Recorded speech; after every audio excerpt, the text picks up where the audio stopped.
Muy buenas tardes, bienvenidos a este nuevo capítulo de Access. Bienvenidos a aquellos que nos acompañan de manera presencial y todos aquellos que de manera virtual nos están acompañando. Hoy tenemos un módulo muy especial y que hace honor realmente a lo que es el acceso y la visión del financiador. Y me complace en presentar realmente a dos profesionales que, más allá de conocerlos hace mucho tiempo, han demostrado, como lo decimos siempre desde el instituto, no solamente aspectos teóricos, sino también que están en el día a día en lo que es la gestión, lo cual no es menor a la hora de analizar todas las improntas y los obstáculos que se presentan en el día a día dentro de la región o de la zona de todo lo que es sanitario. Así que bueno, en este caso, sin más, Sergio, agradecerte tu presencia, muy amable. Sergio tiene también una gran trayectoria dentro del área de gestión.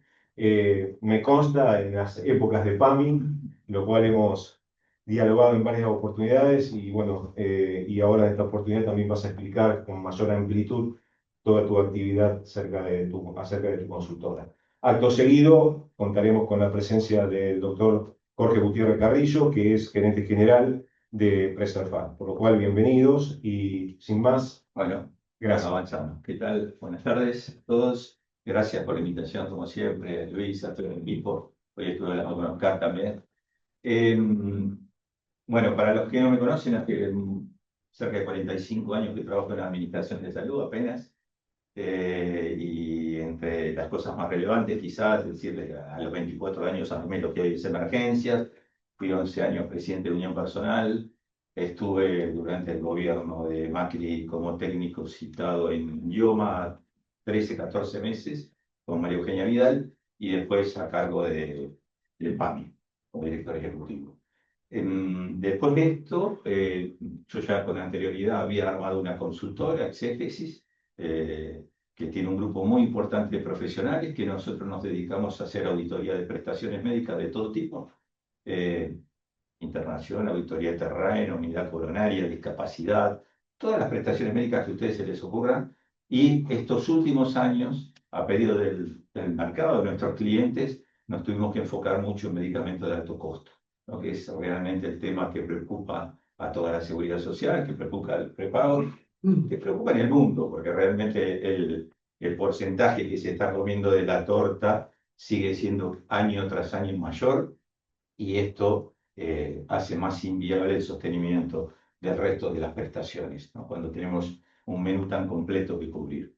Yo, la idea de hoy era darles algunos conceptos sobre el medicamento, quizás hay muchos que lo conocen, otros que no tanto, ver cómo están trabajando en distintos lugares con estos conceptos, con la aprobación de productos, muy, muy por encima, y después sí enfocarnos en el peso que tiene el gasto del medicamento y el alto costo dentro de los financiadores, dentro de la seguridad social, cómo evolucionó en estos últimos años.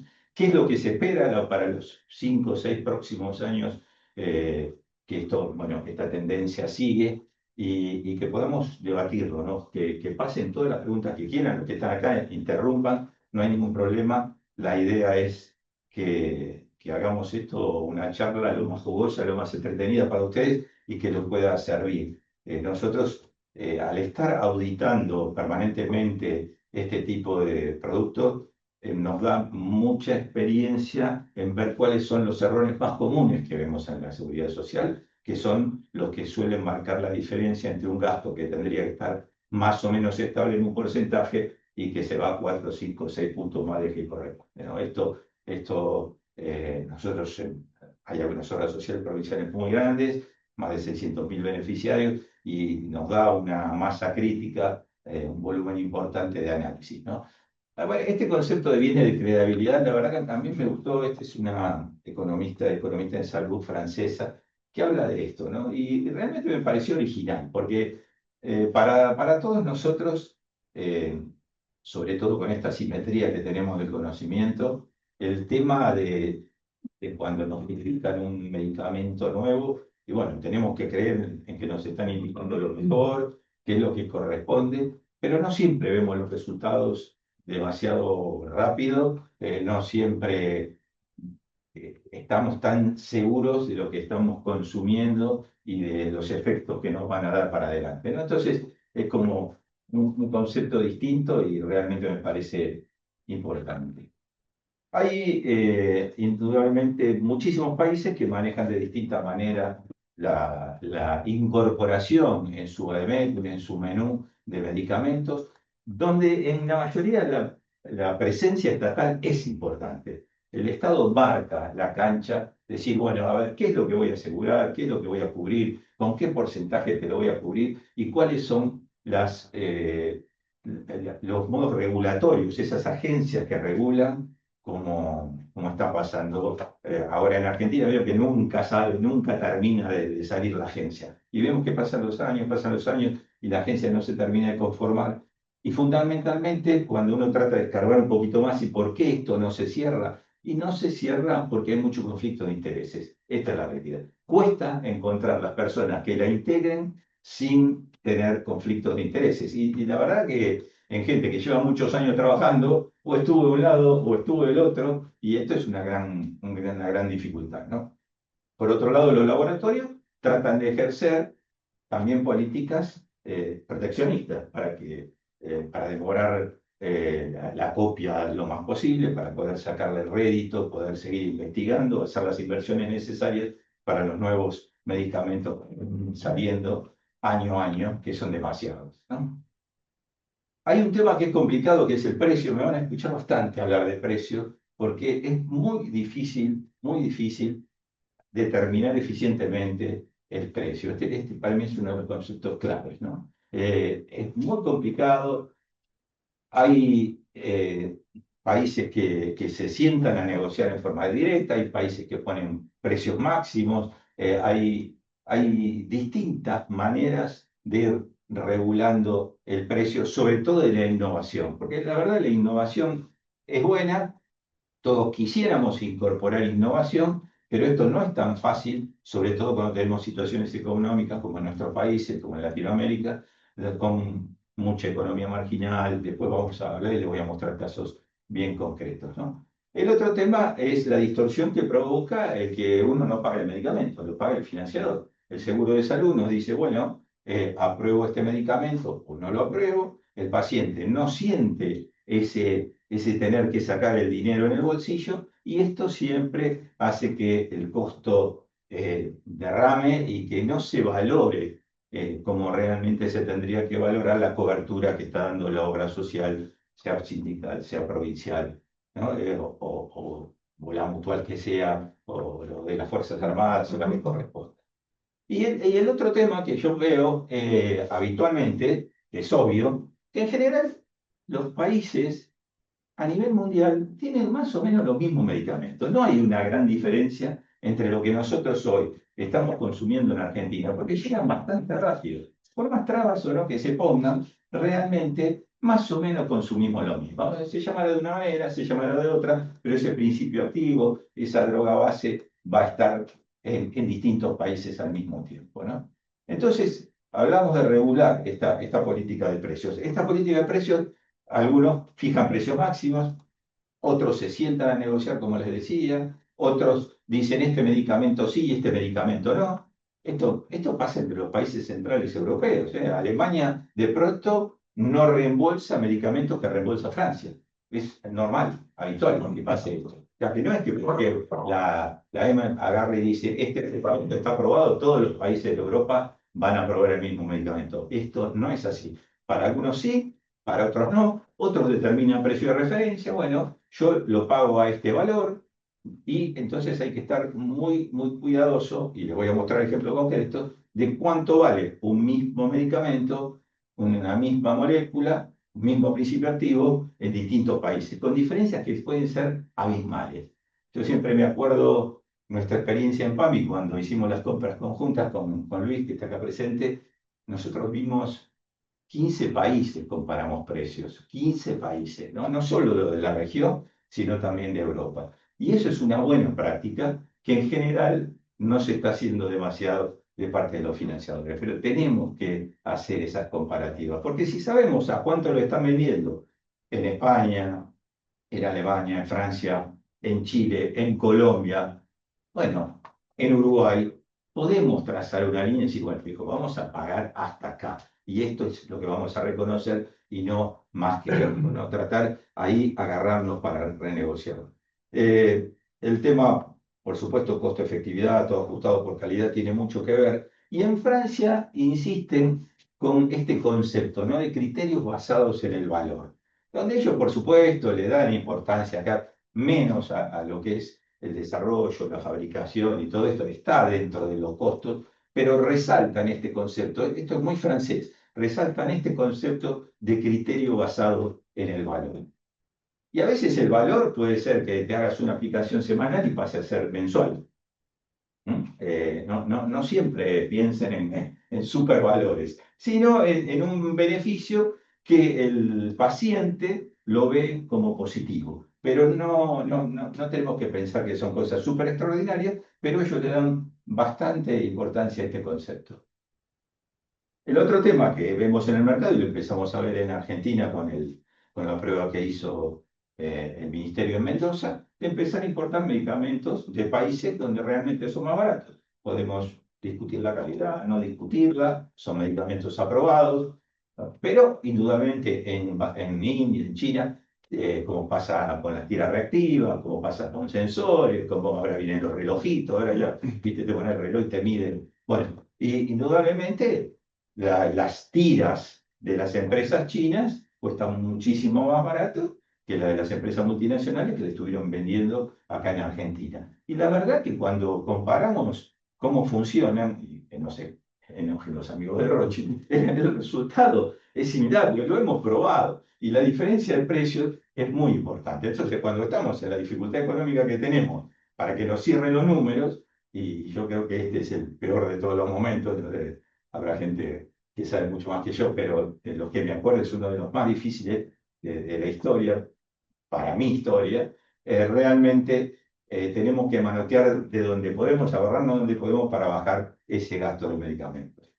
Otra herramienta que está rondando ahí y que cuesta que se largue, nosotros, tiene que ver con el famoso riesgo compartido, ¿no? El riesgo compartido, yo me acuerdo cuando estaba Víctor en funciones, nosotros estábamos con 4 laboratorios ya en el final del tiempo de PAMI en el 19 para alargarlo con 4 laboratorios, porque realmente era para nosotros conveniente. Ustedes saben que ahí el reembolso depende del desempeño. Si el medicamento da resultado, fantástico. ¿Cómo se hace? Se pone un tercero neutral que va a evaluar, lo va a seguir, va a ver medicamentos, va a ver los pacientes, lo va a informar, lo va a volcar a una planilla digital, por supuesto, que al mismo tiempo lo va a ver el laboratorio y lo va a ver el financiador. Y si realmente ese producto, ese medicamento da el resultado que se espera, bueno, se irá agregando al Vademecum, se irá pagando de la forma que se pueda, para que se haya pactado, y el otro tema tiene que ver con asignar un número de pacientes anuales, que yo había hablado en ese momento, decimos, a ver, vamos a alargar con este producto, con 15 pacientes, con 20 pacientes, normalmente son productos de muy alto costo, y con un número reducido de pacientes. Entonces vamos viendo, vamos caminando juntos este camino de avanzar en la incorporación de nuevas moléculas. Para que se dé un dato concreto, cuando nosotros estuvimos incorporamos 24 moléculas. Después hubo años que no se incorporó ni una y en el 25 se incorporaron 4. Pero hubo varios años que no se incorporó ni una, ¿no? Nosotros primero le damos total preponderancia a la opinión médica, a Cato Mastai, que era mi director médico. Si Cato decía que ese medicamento realmente era beneficioso para nuestra población, nosotros ahí empezamos la discusión económica, pero primero que lo vieran desde el área médica. Si el área médica nos decía dedo para abajo, bueno, listo, no perdamos tiempo ni discutiendo. Y después el tema de discutir el valor indudablemente llevaba a discusiones, a peleas, a juntarse con los laboratorios, pero todos eran recibidos y eso permitió que 20 y pico fueran agregadas, ¿no? Fundamentalmente siempre apuntemos esto a riesgo compartido al alto costo. Y después el otro tema que ustedes van a ver, yo sé que todos estos temas ustedes lo conocen, ensayo clínico, el ensayo clínico está muy lindo, es fantástico, pero es una condición totalmente determinada con precisión. Es como estás adentro de una campana de cristal. Estás probando ese producto, decís que ese producto es bueno, que te puede dar determinado beneficio, con ese medicamento puede reducir 10%, como cualquiera, ¿no? Un ejemplo, los ataques cardíacos, pero después, ¿qué más? ¿Qué más me da esa incorporación? Se limita en esto, pero ¿qué pasa cuando lo llevas al terreno real? Cuando lo llevas a la cancha y el marcador te pega en la canilla. Es otra cosa, ¿no? Acá hay un montón de otras variables que no pueden ser tan controladas como en el laboratorio. ¿Qué hace falta? Indudablemente, el ensayo clínico es una necesidad que tenemos que tener, pero realmente tenemos que evaluar todas las otras situaciones que están ahí alrededor y poder ayudarnos a determinar con mucha más precisión si ese producto nos va a facilitar que el trabajador vuelva más rápido a su trabajo, qué otros ahorros vamos a tener más allá de este 10%, como en este caso, que es totalmente hipotético, ¿no? Por eso yo vuelvo a insistir con esto, ¿no? El tema de la política de precios, que es lo más difícil para mí, porque todo lo demás, los laboratorios lo manejan muy bien, ellos tienen sus papers, hacen sus trabajos de investigación, tienen grandes equipos de científicos, pero después llega el momento de la verdad. Y el momento de la verdad es cuando el medicamento sale al mercado, cómo lo incluís y cómo va a ser recepcionado. Luego, los gerentes de acceso para los que estamos del lado del financiador lo vemos y queremos salir corriendo.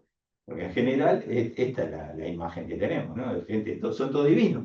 Pero vos decís, este me quiere vender algo que no puedo pagar. Y quiero agarrar la 9 de julio, si estás acá en Buenos Aires, o la avenida que tengas en el interior y salir corriendo. Y es difícil equilibrar esos incentivos que son necesarios para innovarnos, para mejorar en la calidad de nuestro Bademecum y la calidad de vida de nuestros pacientes, sin descuidar el acceso, cómo se lo hacemos llegar, por eso el riesgo compartido u otras herramientas, y ver realmente el valor terapéutico real. Y real quiere decir, miramos todo, eso es real, no nada más que el primer efecto que no hace, que es lo que en general nos quieren mostrar. Entonces, el tema de la calidad, yo sé que ya vieron algo de medicamentos, pero siempre es bueno repasar esto, ¿no? Requiere toda esa información de los ensayos como hablábamos.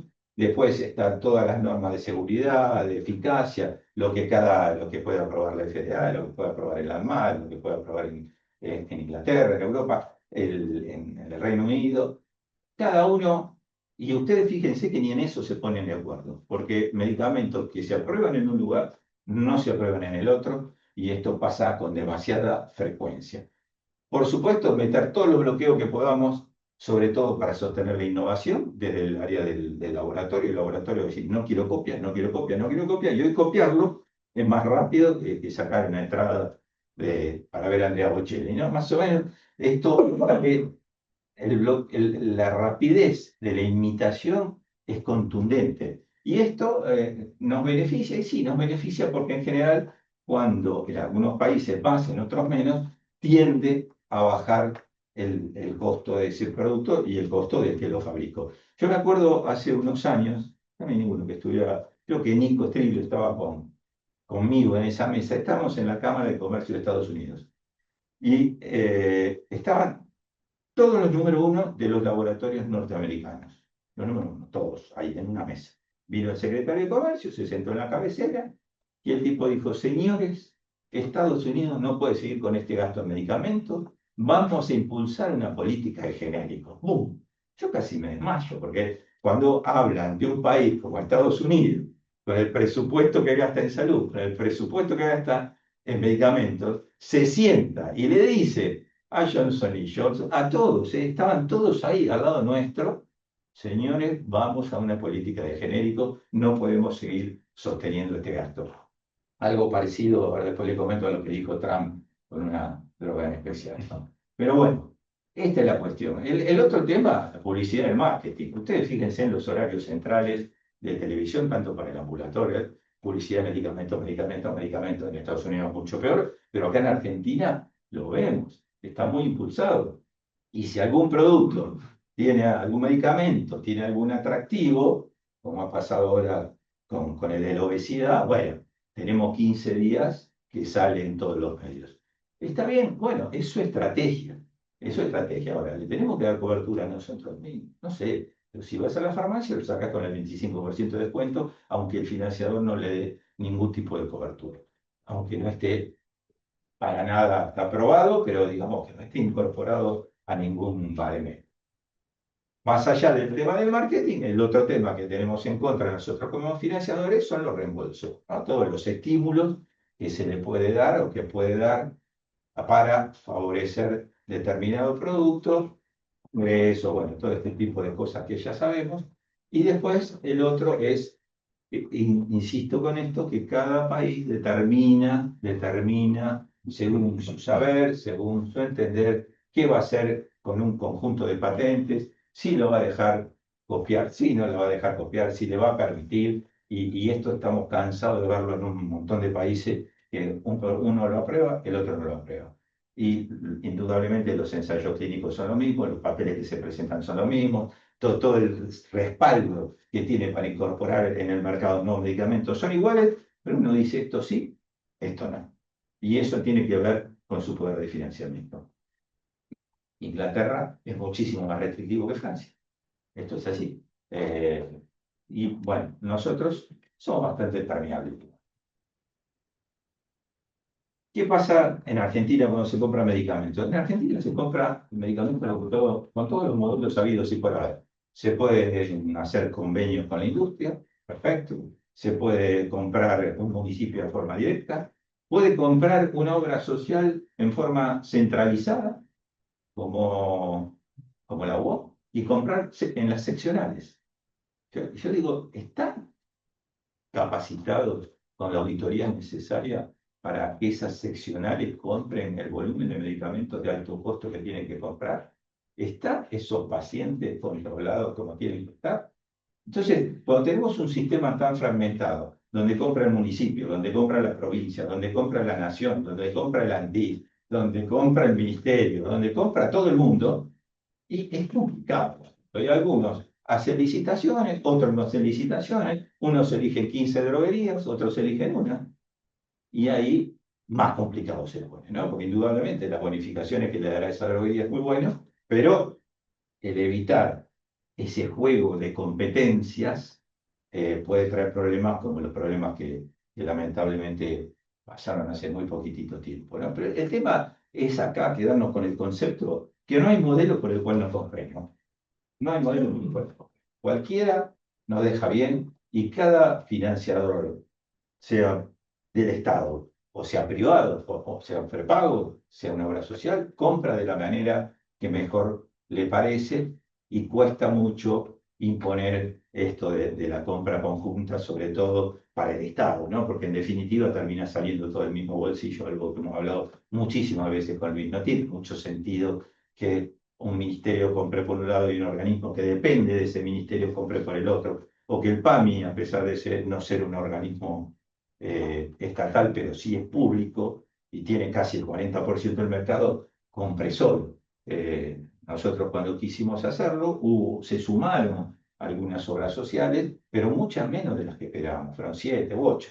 Y la verdad que cuando vos tenías la diferencia de precio que estábamos logrando, esas 7 u 8 obras sociales con la ayuda de la superintendencia, en su momento era tan importante que fue una gran decepción para nosotros. ¿Por qué otros no se sumaban a comprar, ¿no? Si la diferencia era de tanto impacto. Y acá viene gran parte del problema, ¿no? Nosotros tenemos 46 millones de personas, 21 que están ocupadas. Estas 25 que no están ocupadas no es que están de vagancia, sino que acá están los adultos mayores, están los chicos, esta es gente que no está en edad laboral. Pero estos sí están en edad laboral, ¿no? Estos sí. Algunos ocupados formalmente, otros ocupados informalmente. Tenemos 40% de economía informal si la medimos bien. Y nosotros tenemos 9 millones, casi 10 millones de personas asalariadas, que son las que aportan todos los meses para sostener 6 millones de jubilados y 7.400.000, casi 7,5 millones de prestaciones, porque tenemos las jubilaciones y las pensiones. Acá hay muchos que van dos. Y estos que están con la ocupación formal tienen que cubrir los 15 millones y algo que están, o en total creo que con PAMI son 18 millones más o menos, ¿no? En total la seguridad social, 18 millones de personas, con un grupo muy reducido. Yo siempre digo, hace muchísimos años nosotros teníamos 4 trabajadores activos por cada jubilado, hoy tenemos 1 y pico por cada jubilado. Entonces el sistema indudablemente es inviable, más allá de la desocupación, esta es la del segundo trimestre del 25, 7,6, la que informa el INDEC, ¿no? Es la desocupación real, pero el gran problema es que hay mucha economía informal que no aporta. Ustedes tienen actividades como un jardinero, le dan de alta en el verano porque van a hacer inspecciones locales y en invierno lo bajan todo. Bueno, y así, o bajan gran parte. Y así pasa con un montón de otras actividades, ¿no? Suben, bajan. No hablemos de la construcción, no hablemos de Osprera, donde realmente les cuesta muchísimo. Yo estuve auditando casi las 700.000 capitales de Osprera hasta que la intervinieron, y realmente es muy difícil saber el padrón real de Osprera, porque tiene tanto movimiento que si uno quiere hacer un corte, es misión imposible. Pero realmente este es un problema serio. ¿Cómo podemos financiar la seguridad social con una masa tan pequeña de asalariados, ¿no? ¿Y qué pasa con PAMI? Con PAMI, para que les quede claro a todos, PAMI ¿cómo se financia? Se financia, estas son pequeñas cosas que no mueven la aguja, pero para que a ustedes les quede fresco el concepto. ¿Cómo se financia? 70% AFIP, trabajadores activos. Todos los que trabajamos todos los meses hacemos el aporte, 30% ANSES, jubilados que siguen aportando al PAMI. El presupuesto de PAMI de este año, 4.900 millones.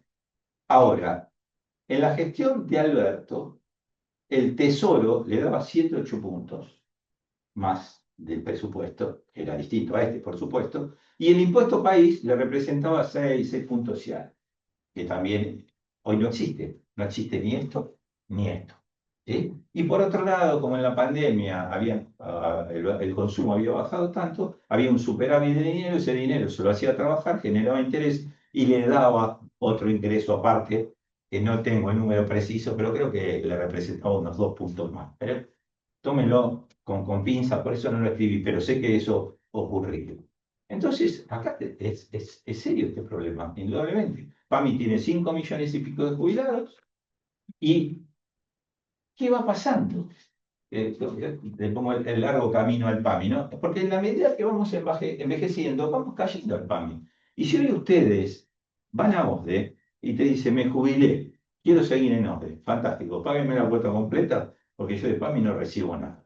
Entonces vos tenés que pagar 500.000 pesos, 600.000 pesos, porque no se capitaliza el aporte que esa misma persona que se jubiló está haciendo al PAMI, porque se le están reteniendo, pero no va a OSDE. Entonces ahí caes en el doble juego. Por eso, ¿qué pasa? Terminás teniendo un PAMI que casi no usás, o quizá lo usás para sacar medicamentos, y no lo vas a usar para la parte de cobertura médica, porque si podés acceder a un prepago, sea el que fuera, o si la obra social te da la continuidad, pues muchas la dan desde hace años, bueno, fantástico, vas a continuar con tu médico, con tu gastroenterólogo, con tu ginecólogo, con tu neumonólogo, tu cardiólogo, y realmente, esto lo hablamos muchas veces, me parece mucho más justo, porque vos aportaste toda la vida a un gremio, trabajaste toda la vida en el que fuera, y cuando te jubilás te tenés que ir en la mayoría de los casos, ¿no? Y irte se te hace muy complicado, porque ya estás en una edad que no te toman. Por eso este número asciende tanto. No quiere decir que el 96% le vaya a consumir al PAMI, pero terminan estando, porque ese aporte a otros lados no va. Algunos sí, pero a otros lados no va. Esto es algo que en su momento lo quisimos arreglar, pudimos avanzar bastante, pero con algunas obras sociales no se pudo llegar.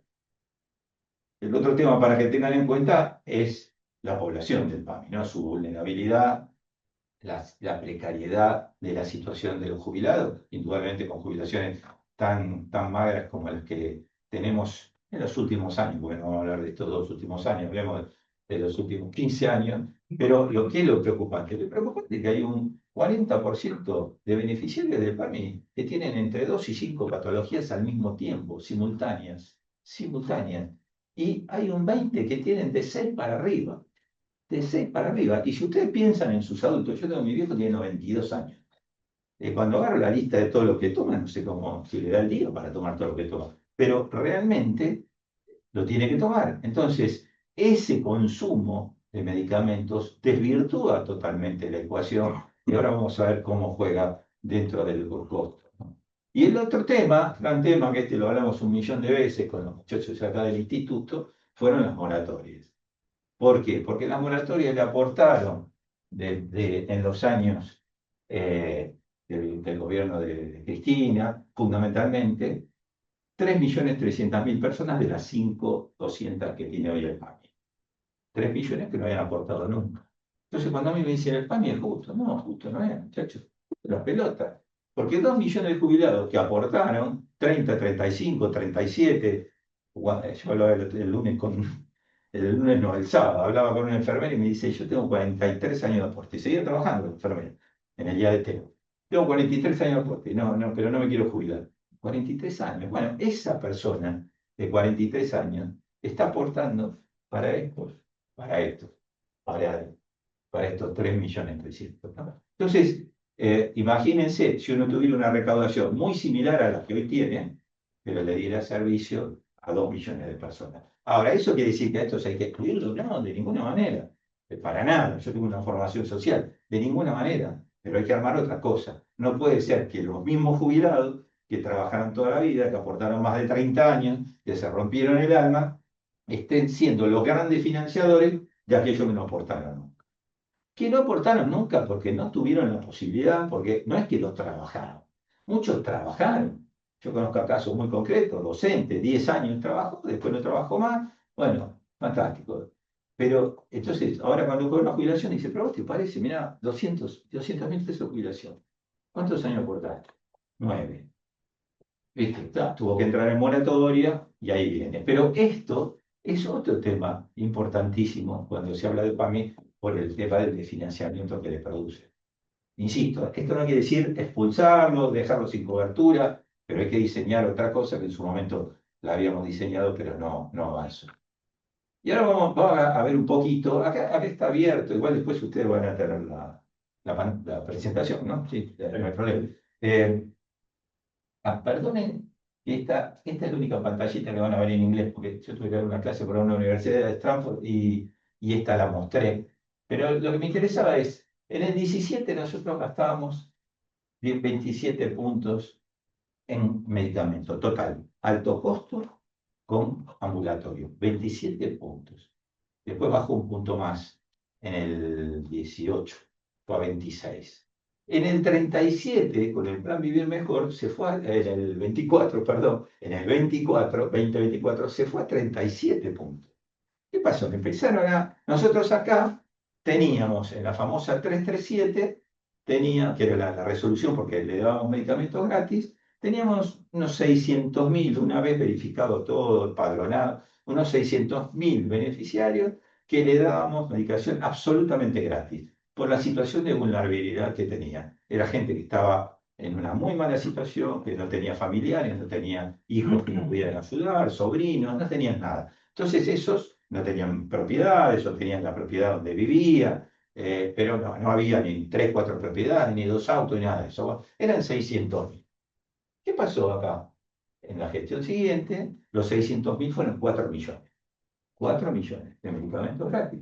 Entonces venía la señora que tenía una de las mejores obras sociales o de los mejores prepagos, pero seguía estando en ese 96% que yo le mostraba, y cuando iba a la farmacia decía, ¿pero usted tiene PAMI? Sí. Lléveselo por PAMI. Y se lo llevaba por PAMI. Entonces había un subsidio cruzado que pasaba con algunas obras sociales y sobre todo con obras sociales como o algunos prepagos importantes, donde el medicamento, como era gratis, vamos a llevarlo por PAMI, ¿para qué me lo voy a llevar con prepago, ¿no? Se fue ahí, de 27 a 37, 2 puntos, 10 puntos en muy pocos años. ¿Cómo está la cosa ahora? La cosa ahora bajó a 31. Vieron que sacaron el plan de los medicamentos gratis, empezaron de nuevo a empadronar a los que realmente estaban vulnerables y el número bajó. Y bajó considerablemente también el número de recetas en el ambulatorio. Los costos, a ver, cuando baja esto, suben prestaciones médicas. No hay otra. El PAMI tiene gastos sociales que quizás es un poquito más alto el dato que en otro tipo de obras sociales, que no tienen los geriátricos o que no tienen los centros jubilados. El gasto de recursos humanos tendría que ser más chico, pero bueno, con el tamaño que tiene y la presencia nacional que tiene es más o menos razonable, y después insumos. Pero el tema es que medicamentos por lo menos bajó una cantidad de estos 6 puntos en estos últimos años. Fíjense qué pasa con, esto es ambulatorio, receta. Sí. Me queda así porque, vamos, pensé que me querías preguntar algo. ¿Qué pasó con el ambulatorio? El ambulatorio antes andaba en las 16 millones de recetas, bajó a 13 y ahora está por debajo de 11, creo que está cerca de 10. Seguramente Jorge lo debe saber mucho mejor que yo, que maneja más los ambulatorios, pero esto sigue bajando por dos cuestiones: porque se cortó el plan Vivir Mejor y porque la gente no tiene dinero para llevarse todos los medicamentos que tiene que andar eligiendo cuál es el que más falta le hace para poder retirar. Dato rápido, y acá vamos, voy a acelerar un poquito, ¿eh? Fíjense, aumenta el PMO, aumenta el medicamento, sueldo de la enfermera, ¿no? Estoy viendo casi lo que porque sí, salió de la enfermera acá, el amarillo. Ok, yo marqué el amarillo. El amarillo sale de la enfermera, que podría ser de un administrativo, no importa. Estos fueron los aumentos de convenio que tuvo Sanidad con respecto a cómo se manejó cómo subió el dólar y por qué el PMO está un poquito más arriba del medicamento, porque se incorporan prestaciones. Todo el tema de sexo y todo esto acá no son las mismas prestaciones en todos estos años, que son como 12, ¿no? Son del 2000, creo que son 11 o 12 años. Este número, el PMO, aumentó porque aumentó la cobertura. El menú prestacional aumentó, le siguen agregando cosas. Yo sé que están trabajando en el costeo. El doctor Rubén Torres, creo que ahora con todo el equipo de IPEX y todo, están por sacarlo ahora, no sé si la semana que viene o los próximos días, cuánto es el costo real del PMO. Pero fíjense que siempre medicamentos aumenta por encima del salario. Voy rápido con esto. Ratifica lo mismo. Las prestaciones con respecto a cómo aumentaron los medicamentos quedaron 95% abajo. Prestaciones médicas, muchachos. Prestaciones médicas. Miren el desfasaje en estos años. Miren el salario 55% abajo de lo que aumentó los medicamentos. ¿Mm? Entonces, esto sí me interesaba mostrárselo porque este dato no lo van a conseguir. ¿Por qué no lo van a conseguir? Porque realmente ninguna de las empresas que estudia el alto costo tienen información. ¿Qué hacemos nosotros? Nosotros hacemos una canasta con los 70 productos de alto costo más vendidos todos los meses. Y eso, ¿no? Esa canasta básica, le aplicamos el aumento al medicamento. Y por otro lado, lo comparamos con el IPC. ¿Sí? Entonces, fíjense, en el 22 estaba un poquito más de inflación que los medicamentos. En el 23 una pequeña diferencia de 190%. Había que ajustar. Digamos que el colchoncito se hizo acá. Fíjense, IPC 211, alto costo, 70 productos más vendidos, 401,97. En el 24 se empieza a alinear y ahora viene parejito, ¿no? Esto está hecho hasta ahora, hasta septiembre. Y si vamos al acumulado de, fíjense, 21,95 contra 21,63, realmente está parejo. Esto es este año. Mes a mes este año, ratifica esto mismo que les estaba mostrando. Ven que más o menos, pero estamos hablando de aumentos mensuales del 1,9, del 2,96. Este mes fue el más alto, 2,96. Todos los demás fueron más bajos. Esta información, sí, realmente se estaba mostrando a unos franceses antes de ayer y me decían, ¿dónde sacas esto? Dijo, no, lo hacemos nosotros, porque no hay nadie que publique esto, ¿no? Para ir rápido al remate. Esto es real. También lo trabajamos nosotros en base a datos que son totalmente reales. Una obra social no importa si son 600 o 700, es la misma. En el 2012 gastaba 20 puntos, en el 25 gasta 33 puntos medicamentos. Total, ambulatorio con alto costo. En el PAMI gastaba 26, se fue a 31, como les mostré recién, y en las provinciales estaba en 31 y se va a 39. Acá, claro, ¿por qué siempre las provinciales están más altas? Porque tienen sus jubilados. Las provinciales no pueden quitarse los jubilados. Este dato no es menor porque piense que una obra social provincial promedio tiene 15% de jubilados. Promedio. Puede tener un poquito más, puede tener un poquitito menos, pero si tiene un poquito menos tiene 14. No varía mucho. Eso también es importante para que tengan en claro. Yo les hablaba que cuando uno tiene que incorporar un medicamento, a nosotros que tenemos el vicio de la salud y de estudiar estas cosas, nos gusta saber qué está pasando en otros países, ¿no? Vieron que ahora la estrella, el Ozempic, es la estrella. ¿No? Un producto bárbaro, realmente un producto bárbaro indicado para lo que corresponde, ¿no? Porque realmente el Ozempic es para diabetes tipo 2, no se usa para ninguna otra cosa. Acá se usaba para bajar de peso, hasta ahora que salió el nuevo producto que sí es específicamente para bajar de peso. Miren la diferencia. En Francia, $83. Lo pasé a dólares, para que euro, dólar, para no volvernos locos. Alemania, 103, Suecia, 103, Países Bajos, 203. Miren. Y Estados Unidos, 997.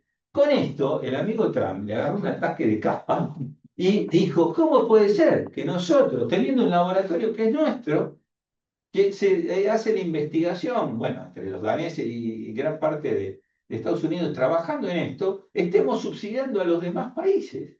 ¿Cómo nos puede costar a nosotros más caro que al resto del mundo? ¿Qué hace acá el laboratorio? El laboratorio, para el que no tiene cobertura, se lo deja a 4,49.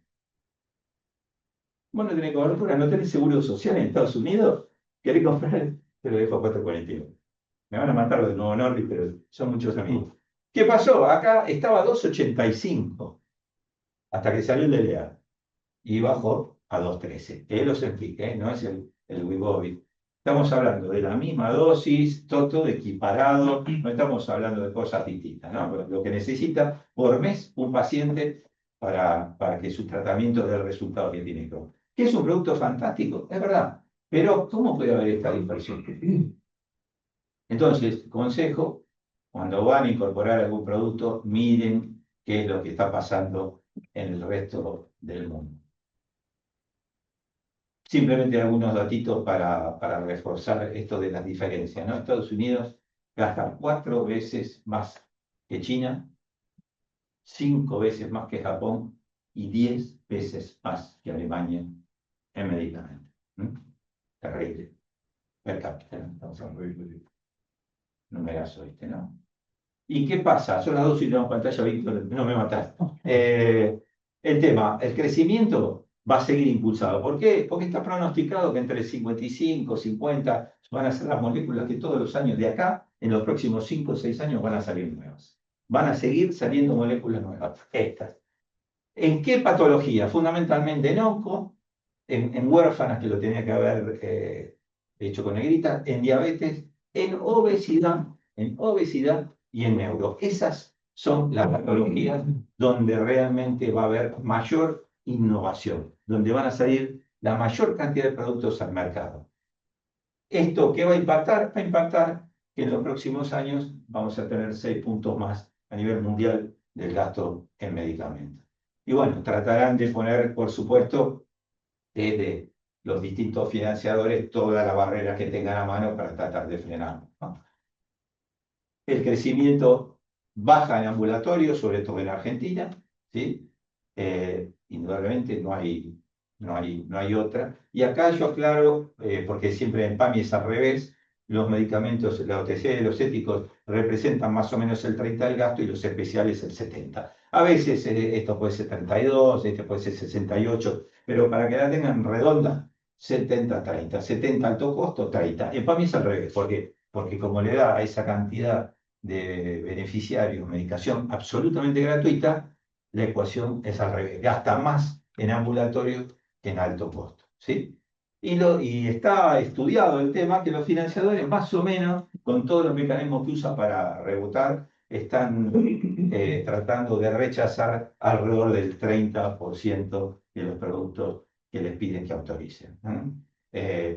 Yo acá lo que le puedo decir desde la auditoría que nosotros vemos, que se entrega muchísimo, y esto tengan en cuenta, muchísima medicación sin respaldo, sin los análisis necesarios para el seguimiento del paciente, sin el análisis del laboratorio, sin un ataque, sin una resonancia. Hay errores en las dosis de hemofilia. Imagínense, la hemofilia, la dosis se determina por peso. Si el paciente pesa 100 kilos, como lo pasa en otras horas sociales, que todos pesamos más de 100 kilos, y pesa 80 en la realidad, eso le puede hacer un ahorro en 3 pacientes de 70, 80 millones de pesos. ¿Sí? Entonces, ojo con la dosis, ojo con el seguimiento del paciente, ojo con el empadronamiento del paciente, que el empadronamiento esté como corresponde. Ojo que no vengan con medicación experimental o sobre todo con medicación off-label, ¿sí? Y con exceso de dosis, que es lo que les estaba diciendo. Prescriben más de lo que necesitan. Tema 1, precio. Tema 2, precio. Tema 3, precio. El tema es el precio, muchachos. Es el precio. Frente a la competencia es el precio. ¿Qué determinamos nosotros o qué determina el laboratorio y nos quiere vender a nosotros? Y que ese precio esté lo más parecido al resto del mundo, digamos, a lo que podamos acercarnos. Tener buenas evaluaciones de costo-efectividad, los criterios de valor, toda la mejor que le podamos dar, toda la mejora al paciente va a ser importante, aportar los ensayos clínicos, como les había dicho. Estos son los tips que me parece que tendríamos que tener en el momento de analizar sí o sí si vamos a incorporar o no un producto en nuestra obra social o en nuestro prepago, y utilizar herramientas como el riesgo compartido, y respetar la línea de tratamiento. Esto, no nos saltemos 4 pasos. No vayamos a la insulina más costosa sin haber pasado primero o al oncólogo, al medicamento oncológico de mayor valor, sin haber respetado los escalones que tenemos que respetar en España.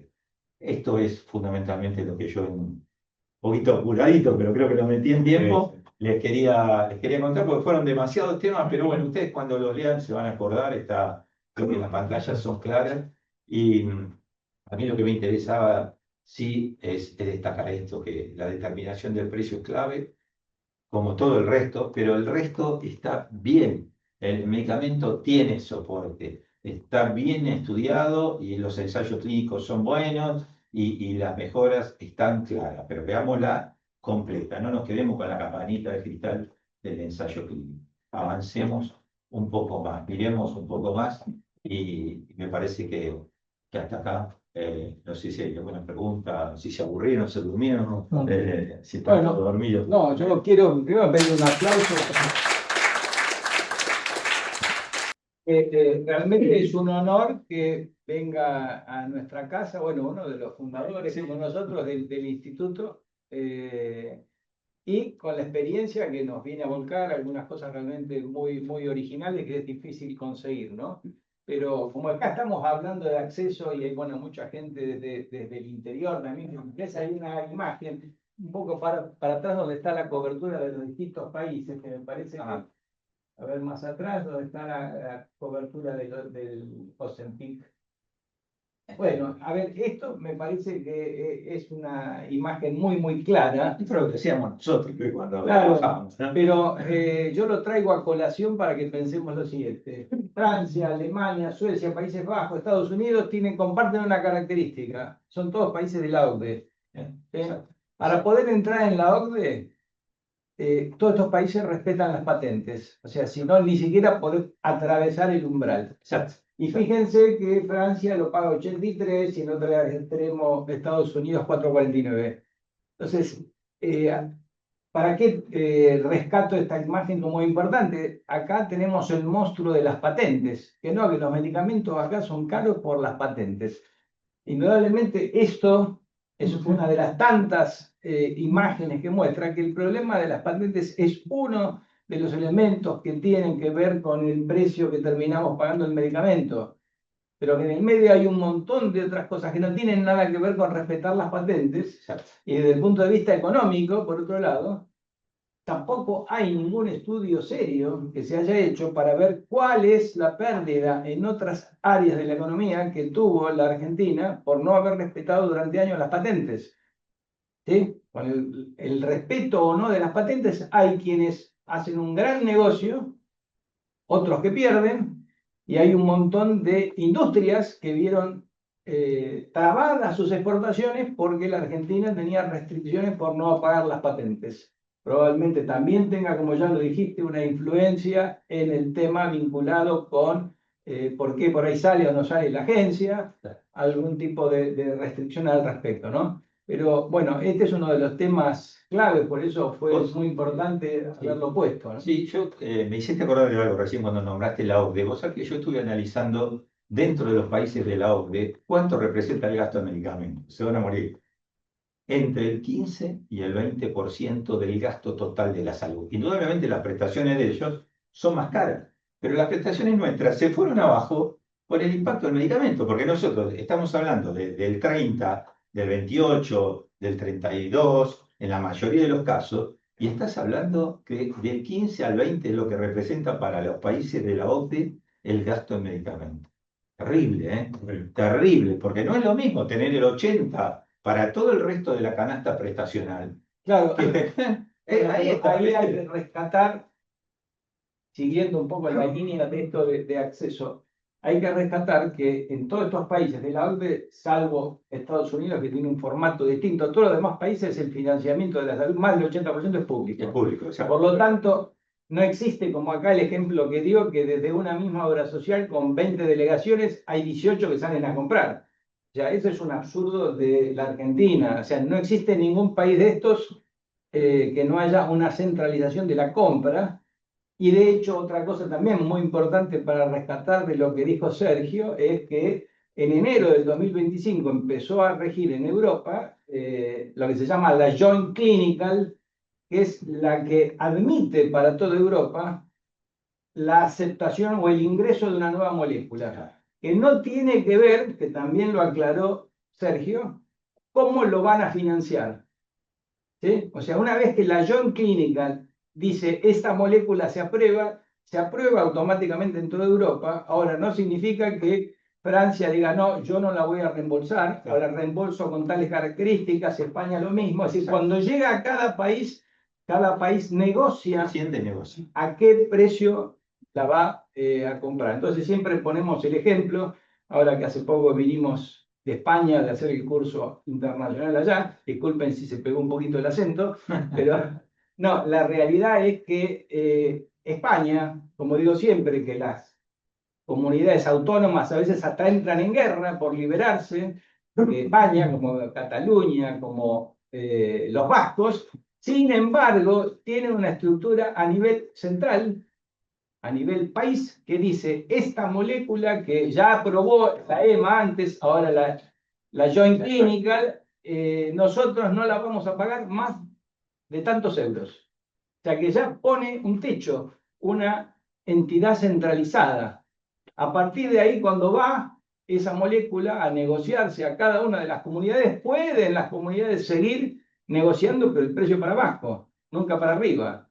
Y en algunos casos que vivimos en este viaje, algunos hospitales de muy alta complejidad que concentran pacientes, también tienen la posibilidad de sentarse con el laboratorio y hacer otra tercera ronda para bajar los precios. Acá no nos va muy bien porque hacemos todo al revés. Tenemos 20 delegaciones que compran el mismo medicamento. Uno por ahí compra para 5 casos, otro para 50. Así que bueno, ha sido claro, esclarecedor. Creo que había una pregunta ya. No, iba a preguntar, pero es media compleja, porque no, el tema de qué relación, ¿es un modelo de negocio o tiene alguna relación con el Producto Bruto por cápita, pero, o por el salario medio? O digo, no tiene lógica que porque sea la compra pública o individual, sea un 5 o 6 veces más que otro país. Más que, a ver, tal vez no se produzca en Estados Unidos, más allá que el laboratorio sea estadounidense, pero digo, si estudio el laboratorio, más allá de produzcando afuera, estimo que el ingreso tendrá beneficios que no un laboratorio externo produciendo afuera. Es compleja la pregunta. Sí, no. Se entiende. Lo que pasa, bueno, hay un montón de variables que juegan, ¿viste? Toda la parte impositiva, Bueno, a eso iba, el iba. PBI del país, indudablemente. Lo que sí llama la atención que nosotros no nos podemos dar el lujo de gastar 30, vamos a hacer 30 puntos en medicamentos, sobre toda nuestra canasta de prestaciones, cuando los países de la OCDE están gastando el 20, ¿viste? Esto realmente tendríamos que ir llevándolo de a poquito. Pero para redondear tu pregunta, Sí. uno de los grandes compradores, que es el PAMI americano, el Medicare, Medicare. durante años tuvo prohibido por ley negociar con la industria farmacéutica el valor de los medicamentos. Recién hace 1 o 2 Podía años sentar. se agregaron algunas moléculas que podían negociar. Con lo tanto, es ir a cazar al zoológico. O sea, Estados Unidos tiene una política a través de la cual, así como beneficia a la industria farmacéutica, lo mismo te diría, por ahí tienen leyes que protegen que, sobre todo, algunos tipos de hospitales deben cambiar su aparatología por ejemplo, cada 3 años. Pues bueno, entonces vos podés ir a comprar por ahí tomógrafos o resonadores que están prácticamente nuevos, pero tienen la obligación de venderlo, lo cual genera un movimiento de la industria que obviamente sigue vendiendo tomógrafos. El sistema así es como les va a ellos. Indudablemente se le está agrandando de una manera que es complejo de sustentar. Pero es el modelo. Sí, hoy la gran, y cierro con esto, ya igual todas las demás las vieron, hoy la gran preocupación de los CIO, de los laboratorios multinacionales en Argentina, es explicarle por qué no pueden seguir metiendo innovación a lo loco como pasaba en otros años. Por eso yo insisto tanto en la parte del financiamiento, porque cuando vos le explicás el problema que tenemos del financiamiento, el que viene de afuera y no lo entiende, te dice, bueno, muchachos, te entiendo, no te puedo poner la vara tan alta, porque es imposible, porque todo el mundo te va a tratar de trabar. Ese 30% que en alguna pantalla estaba ahí abajo, que se rebota, es real, se rebota. Y hoy ir con un producto nuevo tiene que seducirte mucho desde el punto de vista económico, si no, puedes caminar a Lázaro, que no te lo van a incorporar. Esta es la realidad. Igual que tratarlo de amparo, ¿no? Tampoco sería por ese lado tan complejo. Uno dice que no, pero el juez dice que sí, y el juez te demuestra que es Bueno. así. Tema del amparo. Hay una última pregunta así. ¿Piensan que iniciativas como la plataforma SICVAC del gobierno para gestionar compras conjuntas de medicamentos hasta ahora solo para hemofilia puede funcionar? ¿Hay voluntad política de las obras sociales? No, a ver, que puede funcionar, puede funcionar. Nosotros lo hicimos y no funcionó. Ahora, hay que ver después cuánto se suman a esa plataforma y esto tiene que ver con corrupción. No lo llamemos de otra manera. Porque si la plataforma es transparente, y vos te subís y podés comprar 20%, 30% más barato que en otra manera, ¿por qué no compraría? Ahora, el laboratorio va a tener rulito del otro lado. ¿Cómo voy a cobrar? Sí, ¿Cómo voy a cobrar? Porque esto también tiene que ver con el precio. No es lo mismo que pagues a 30, a 60, 90. Hoy estamos hablando de inflación de 2 puntos, fantástico. Pero cuando era 15, 3 meses te hacen un desfasaje. Entonces, ahí está el problema. Con Gabriel hablábamos mucho, con Gabriel Evertein hablábamos mucho de esto y me decía, si esto no pone un fideicomiso, es difícil. Y yo coincido con él. Vos le tenés que garantizar que en algún momento va a cobrar. Sean 60 días, 90 días, porque lo de la logística. Que el laboratorio controle la droguería que quiera, la contrate y diga, entregame vos, es lo de menos. El tema es cómo aseguramos el pago en el tiempo que esté negociado, y a mí lo de la plataforma me encanta, quiero ver que funcione. Ok. Bueno, gracias. Muchas gracias. Bueno, vamos a tratar de seguir la charla. Dejaron la vara un poco alta los muchachos, pero vamos a tratar de seguir. Mi nombre es Jorge Gutiérrez Carrillo, soy gerente general de Treserfar, como dijo Víctor. Soy de formación abogado, pero hace varios años que trabajo más en este aspecto de la comercialización y sobre todo en la segunda parte, que es la medicación ambulatoria y los problemas con la industria farmacéutica. A través de Treserfar, donde soy gerente general. Así que bueno, la idea es explicarle, tratar de no hacer la presentación, ustedes después la van a recibir seguramente, así que la idea es mostrarles cuál es la cadena de comercialización de medicamentos.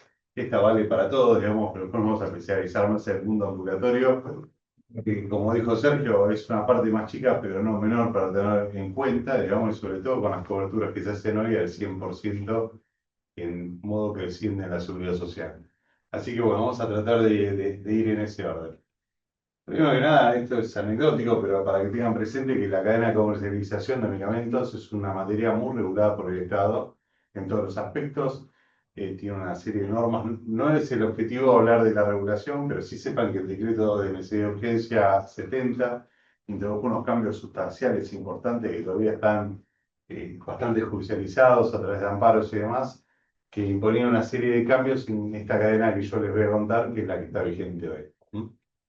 Básicamente nosotros tenemos acá un montón de jugadores en la cadena que voy a tratar de presentarles lo más breve y claramente posible, y a partir de cuál tienen que entender cómo se va a desarrollar este negocio. Tenemos a los laboratorios, después tenemos una etapa de distribución, una etapa de farmacias y otros jugadores que son las mandatarias, agentes de salud, regulatorio, la ANMAT, etcétera, que vamos a ir detallando. Pero básicamente en la comercialización de un medicamento la podríamos describir en estos 4 pasos. Arrancamos un laboratorio, el laboratorio le vende a una droguería, la droguería es un mayorista de medicamentos, este es el productor, este es el mayorista, la farmacia sería el retail, donde finalmente va a llegar el medicamento al paciente cuando tenga una receta y una indicación. Como les decía, el laboratorio puede ser el productor o es el importador de ese medicamento, y es el formador del precio final que va a tener el laboratorio, sujeto a una serie de condiciones que vamos a ir viendo que se va complejizando en el mercado argentino. La distribuidora se va a encargar de hacer la venta por cuenta y orden de laboratorios a los mayoristas. Ahora lo vamos a explicar después con más detalle, es una figura muy interesante. La droguería, como les dije, es quien finalmente le va a vender a la farmacia quien le va a vender a los pacientes, y en el medio entran a jugar la seguridad social y los financiadores, que ahora vamos a ver un poco más de detalle. Pero para tratar de describirles un poco cómo es el mercado, me gustaría mostrar esta presentación, donde dice, bueno, los laboratorios están agrupados, todo el mundo está agrupado en distintas asociaciones que nos presentan. Es un mercado bastante complejo. Tenemos laboratorios que se agrupan en cámaras. Tenemos SILFA, que es la Cámara de Especialidades Medicinales de la Industria Farmacéutica Local, muy importante del mundo ambulatorio. KM son los laboratorios más vinculados a la innovación, y son los laboratorios multinacionales, Novartis, Pfizer, para poner algunos ejemplos, que también tienen ambulatorio, no es que no lo tienen, digamos que tienen menos incidencia. Cooperala es un agrupamiento de laboratorios nacionales más pequeños, y CAPGEM son medicamentos genéricos, digamos. Esas son las agrupaciones de laboratorios. Después, como jugadores de distribuidora, que ahora después les voy a explicar bien qué hacen, tenemos 4 por lo menos que son las más importantes, que son Isprofarma, Rofina, Farmanet y Global Farm. Las droguerías tienen 2 cámaras, básicamente, una de ADEM y otra de droguerías de alto costo. ADEM es lo que llamamos droguerías integrales, que ahora les voy a contar un poco qué hacen. Y después las farmacias también tienen un montón de divisiones, como todo pasa acá en Argentina, y tenemos la COFA, que es una organización de farmacias que representa básicamente a los colegios farmacéuticos, la FACAF, que es la Federación Argentina de Cámaras de Farmacia, la FEFARA, que es otra agrupación de colegios, la Asociación de Farmacias Mutuales y Sindicales. A todo esto tenemos otros jugadores más que intervienen en esta cadena, como les dije, que tienen que ver con los financiadores que van a cubrir todo o parte de ese medicamento al momento de la dispensa a un beneficiario.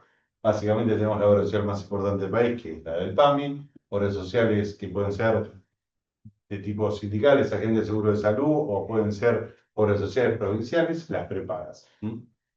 Y después por el otro lado hay otras empresas más que empiezan a jugar en este mercado, que son llamadas en la jerga mandatarias, aunque tienen algunas funciones un poco distintas, que también les voy a contar hoy. Farmalin, Preserfar, que represento yo, y Camoite, que tienen distintos convenios y distintos roles. Como les decía, esto es para que se lleven un poco la idea. Los laboratorios son los que hacen la producción y el desarrollo de un medicamento. Para que se lleven una idea, tenemos 355 laboratorios aproximadamente, 190 plantas, 160 empresas de capital nacional y 40 laboratorios públicos. Son muchos números porque no tengo mucha presencia de relevancia en la medicación que entregan en el mercado argentino. Y básicamente son los que arman los medicamentos. Como les decía antes, un poco acá tienen la agrupación por cámaras. Las cámaras nos agrupan un poco por esta cuestión. SILFA, Laboratorio de Producción Nacional, también denominados en otras partes del mundo genéricos de marca, básicamente. Acá están Roemer, Bagó, Pelea, para algunos ejemplos. KM tiene, como les dije antes, Pfizer, Novartis, Glaxo, las empresas multinacionales que más vinculamos con la investigación y con el desarrollo. No es que estas no las hagan, pero las hacen de distintas formas. Cooperala, que son laboratorios más pequeños, pero hay varios importantes acá en el medio, y CAPGEM, que es una asociación de laboratorios de producción general. Entonces, ¿qué hace la distribuidora?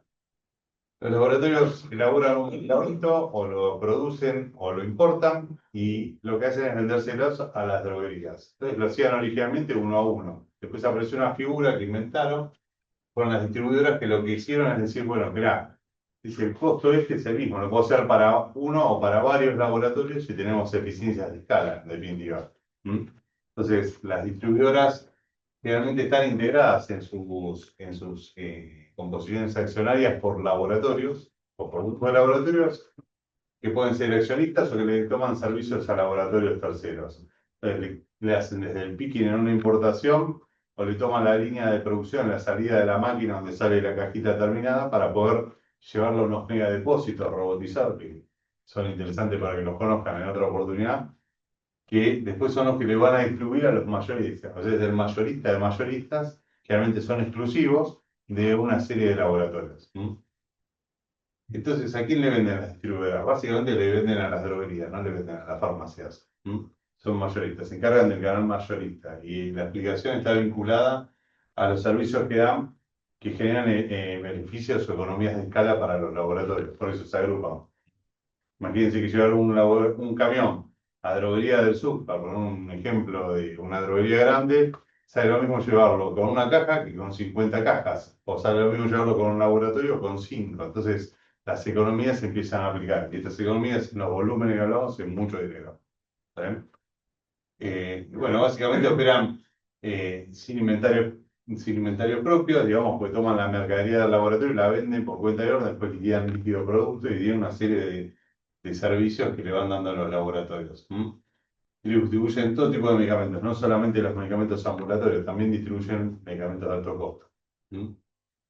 Y abastecer a las distribuidoras, como les decía. Entonces, para que ustedes tengan idea en la participación, fíjense, Disprofarma tiene 27% de la participación del mercado con 38 laboratorios. Y acá en accionistas tenés a Vago, a Elea, para poner algunos, en Ropina está básicamente el grupo Roemer. Farmanet tiene una composición, fíjense cómo la distribución es un problema común. Farmanet tiene accionistas que son laboratorios multinacionales como Novartis, laboratorios nacionales como Gador. Y son dueños de la misma distribuidora, comparten esos beneficios de escala en la distribución. No quiere decir que no compiten igual, digamos, pero en la distribución el problema es el mismo. ¿Se entiende? Y después finalmente están las droguerías, como les dije, las droguerías hacen la distribución diaria, las farmacias son los que van a vender al retail. Entonces, las droguerías son empresas privadas, estas ya no trabajan con stock de tercero, trabajan con stock propio. Le compran los medicamentos al laboratorio a través de la distribuidora o en forma directa, o el laboratorio que no tiene distribuidora, no es una obligación tenerla. Compran ese stock que tiene la droguería como mayorista, después busca su cartera de clientes, que son las farmacias del retail, las farmacias de barrio que nosotros conocemos, y le van a fijar un límite de crédito, un servicio de abastecimiento, etcétera, etcétera, etcétera. Todo este canal de laboratorio, distribuidora, droguería, farmacia, que es el último paso que vamos a ver acá, permite que hoy la cadena de comercialización del medicamento tenga una eficiencia enorme en términos de distribución en todo el país. Tenemos un país muy extenso, con más de 12.000, 13.000 farmacias en todo el país, para poner un número siempre se ha discutido, y los medicamentos llegan a todas las farmacias con un precio homogéneo, digamos, de venta pública, digamos. Y esas farmacias trabajan con distintos esquemas, pero pueden trabajar con stock propio o prácticamente apalancarse en los distribuidores en los stocks de los drogueros, con lo cual no pone capital de trabajo. Pero el riesgo de cobranza, de crédito y demás, todo por cuenta de la droguería. Las droguerías integrales, bueno, venden, fíjense, comercializan más de 22.000 ítems, también venden las droguerías, no solo medicamentos, venden también cosméticos, productos de higiene personal, distribuyen hasta los pañales para el PAMI, digamos. O sea, la capacidad logística que tienen estos sistemas de droguerías son enormes, están altamente robotizados y tecnologizados. Vamos, así que bueno, ese es el valor de las entregas que tienen. Fíjense que que dice que tendrían a 14.000 farmacias entre 2 o 3 veces por día. Imagínense la logística. La farmacia, ustedes les habrá pasado, van y piden un remedio, no lo tienen, tienen los de alta rotación. Ustedes piden un medicamento raro, no lo va a tener. Se venía en la tarde que te lo doy. Porque alguna lo ponen en un sistema y la droguería en el próximo reparto o a más tardar el día siguiente lo tienen en el mostrador. ¿Mm? Entonces hay algunas diferencias entre las droguerías de acuerdo al tipo de productos que tienen. Los productos que nosotros llamamos de farmacia, si bien todos salen por una farmacia, son los productos que nos dan las prescripciones médicas habituales, no sé, para la diabetes, para la hipertensión o para un cuadro agudo, un antibiótico. Esos medicamentos se llaman medicamentos de mostrador de farmacia, de retail, tienen poco precio, mucha rotación y mucho volumen. En cambio, hay otras droguerías que son, esto se comercializa básicamente a través de las droguerías integrales, que ahora les voy a contar cuáles son. Y hay otro tipo de medicamentos que son los que están vinculados a la oncología, a los altísimos precios, todo lo que básicamente nombró Sergio en la exposición anterior, que no tiene sentido porque son pocas personas que los requieren, aunque su costo es muy alto. Por eso hablamos de medicamentos de alto costo y baja incidencia en la cantidad de casos. En cambio, acá la cuenta está invertida. ¿Mm? Eso obliga a que las droguerías tengan distintos tipos de sistemas.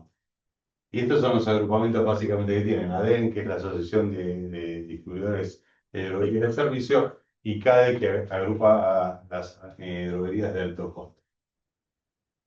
Y finalmente, bueno, nos toca hablar de las farmacias. Las farmacias representan el expendio, la boca del expendio, que lo vengo spoileando, que es donde nosotros vamos a comprar los medicamentos. Ellos compran sus medicamentos, no trabajan con stocks que no sean propios en general. Vamos a hablar de medicamentos ambulatorios. Pues en la parte de alto costo de oncología muchas veces los reciben y no los compran. Ahí trabajan por cuenta y orden de algún droguero o de un convenio de la industria farmacéutica de varios modelos. Bueno, obviamente tienen otras características de atención al público. Ustedes conocen, todo el mundo ha ido a una farmacia. Y el negocio de ellos es otro, digamos, es la venta de retail minorista, donde en el mundo ideal esperarían cobrar, vender un medicamento y que vos le pagues. No, la verdad es que en el mundo de coberturas de la seguridad social, eso no sucede. Hay una parte del precio del medicamento que no le van a pagar. Esa parte puede ser una parte o puede ser la totalidad del precio del medicamento. Aunque hablemos de medicamentos de farmacia, no de los medicamentos de alto costo. ¿Mm? Y como les decía, las farmacias también tienen un montón de agrupaciones, digamos, o subdivisiones que se van haciendo en el tiempo, donde básicamente tenemos instituciones de farmacia que son de alcance nacional, federal. Las más grandes que representan a colegios son la COFA y la FEFARA, que representan a colegios farmacéuticos de distintas zonas, pero representan a colegios farmacéuticos y es una asociación de asociaciones, en ambos casos. La FACAP es lo mismo, hay cámaras, son farmacias que no se asociaron a los colegios, formaron una agrupación, esa agrupación se llama Cámara y se asocian todas las cámaras del país en la FACAP, que es la Federación Argentina de Cámaras de Farmacia. Y finalmente hay otra asociación más, que es de las farmacias motores y sindicales. Cada una tiene características y diversos motivos que la llevaron a tener distintos agrupamientos, generalmente vinculados a la atención del PAMI y a la seguridad social. Eso es lo que mayormente explica esta división, por los convenios, justamente. Y bueno, hay otros actores más que intervienen acá, que obviamente está el Estado, el ANMAT, las mandatarias, los agentes del seguro de salud. Fíjense cómo se empieza a complejizar el canal para poder llegar a la venta de un medicamento y después para ver quién lo va a pagar, que es lo importante, ¿no? Entonces, vamos a hablar un poco de cobertura de medicamentos, que es lo que nos va a dar pie para hablar de los convenios, que es lo que Víctor me pidió un poco que tratáramos de profundizar en esta presentación para hacerla más práctica. Cobertura de medicamentos es lo que básicamente las obras sociales o los financiadores deben brindar medicamentos con cobertura a sus pacientes. ¿Qué es la cobertura? Es algo que el paciente no va a pagar, que no es magia, alguien lo va a pagar. Ese alguien es el financiador. ¿Cuánto puede ser? Y depende mucho del tipo de obra social, de la regulación, de un montón de cosas. Pero básicamente, si es un agente de seguro de salud, podemos decir a grandes rasgos que la obra social tiene la obligación de dar el 40, el 70 o el 100% de cobertura sobre un precio de referencia, no sobre el precio de venta público. Eso es lo que dice la norma. ¿Está bien? Básicamente esto está expresado en el PMO y una resolución que se llama 27 que salió después que explica cómo se calcula y se publica todos los meses. Pero ojo, porque para este tema existen los convenios que modifican los precios de referencia. Punto 1. Y segundo, las obras sociales provinciales, que son muy importantes en cada zona y sumados tienen una masa crítica de afiliados importante con características bastante propias, como dijo antes Sergio, tienen sus propios jubilados, con lo cual la población, la característica de población y consumo no es igual de una población de una obra social, agente de seguro de salud que no tiene jubilado, que tiene población más joven y más sana, por lo tanto, que una obra social que tiene a sus propios jubilados. Entonces, ¿qué sucede? Si bien la cobertura es sobre el precio de referencia, los convenios de alguna manera buscan que las coberturas se efectúen sobre los precios de venta públicos, digamos, para que el efecto del gasto de bolsillo sea percibido de otra manera por el paciente. No sé si me explico lo suficiente. Pero básicamente dicen, si tu precio de referencia es el mismo que se tomó para el cálculo que hace la superintendencia, tu cobertura para un medicamento ambulatorio por ahí es 40%. Si vos estás empadronado en el programa de diabetes, seguramente vas a estar en un medicamento ambulatorio en el 70%, en 100% si son insulinas, para poner un ejemplo concreto. 100% si sos un madre o un menor de un año que está dentro del plan materno infantil. O sea, la característica de la cobertura empieza a cambiar por la población. Y dentro de los seguros de agentes de seguro de salud, estos criterios de cobertura son bastante homogéneos, pero cuando uno va a ver las provincias, son sui generis por cada provincia. Existen tanto criterios como provincias, más la Ciudad de Buenos Aires, más la IOFA, más el PAMI, que también tiene sus propias reglas, y ahí empieza a complejarse más el mercado. Imagínense, para un mostrador de una farmacia que atiende la gente, en general una población de atracción por su ubicación, que no sabe en qué obra social le va a venir. Imagínense la complejidad de trabajo administrativo que esto va generando además. Pero bueno, ese es un poco el punto de fondo, ¿no? Entonces, ¿qué es el monto a cargo? Es básicamente lo que no se pagó en el mostrador, que alguien lo va a pagar. Digamos, los medicamentos y la salud son gratis, aunque parezca en algunos casos. Entonces, ¿qué va a pasar? El valor que deja de pasar alguien, de pagar el paciente, alguien lo va a pagar, y el financiador va a buscar de qué manera puede achicar ese costo que es responsabilidad directa de él para poder financiarlo. Entonces, hay varias maneras. Una es aplica precio de referencia y mi norma dice que yo tengo que cubrir hasta 40 pesos. Si la diferencia tuya da más plata, la pagas vos. Mayor pago de bolsillo para su afiliado. Esa es una opción. La otra opción es decirle, no, te vamos a dar el 40% de lo que valga el medicamento, porque de acuerdo a la fórmula más o menos da con los líderes del mercado, digamos, si fueran agentes de seguro de salud. Entonces, para poder asegurarse eso y pagar menos dinero, va a buscar un convenio con la industria farmacéutica, que es un poco el punto de fondo donde queremos llegar, ¿no?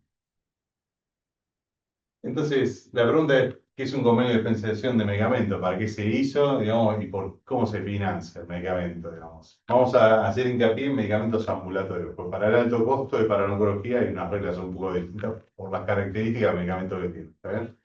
Pero básicamente, un convenio de dispensación de medicamentos lo que busca es acotar el pago de la obra social, ayudarla a que pague menos, porque de alguna manera una obra social tiene una población cautiva que va a dirigir a un consumo sobre un vademecum con la regla que fije el financiador, que es el que paga manda, en definitiva, como dicen en mi barrio. Entonces, si la obra social paga, dice, bueno, yo voy a pagar, pero si yo te mando a toda esta población cautiva que yo tengo, si yo voy a cubrir todas las marcas que vos tenés, si voy a cubrir sobre el precio de venta público y no sobre el precio de referencia para que el afiliado perciba una calidad de servicio mejor, ¿qué me vas a dar a cambio?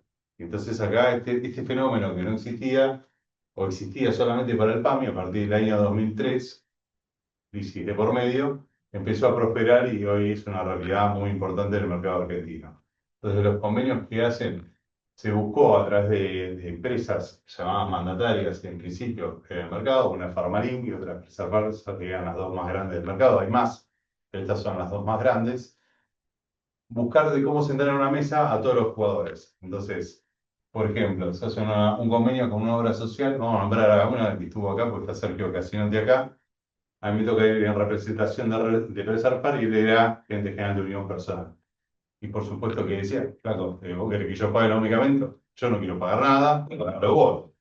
Entonces, ¿cómo buscamos un acuerdo? De decir, bueno, yo contrato a las farmacias, en el caso de UP contrata sus propias farmacias, pero vamos a hacer participar indirectamente de este acuerdo y le vamos a decir que este acuerdo va a tener un sponsorío de Preservar, donde los medicamentos van a tener un descuento que van a entregar los laboratorios para esa población determinada bajo determinadas condiciones.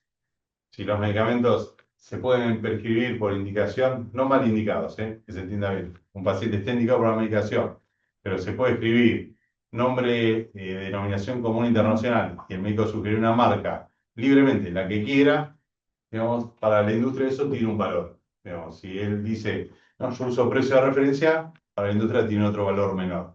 Si él dice, la obra social, ¿no? Lo presenta Sergio, pues está acá del otro lado de la cámara.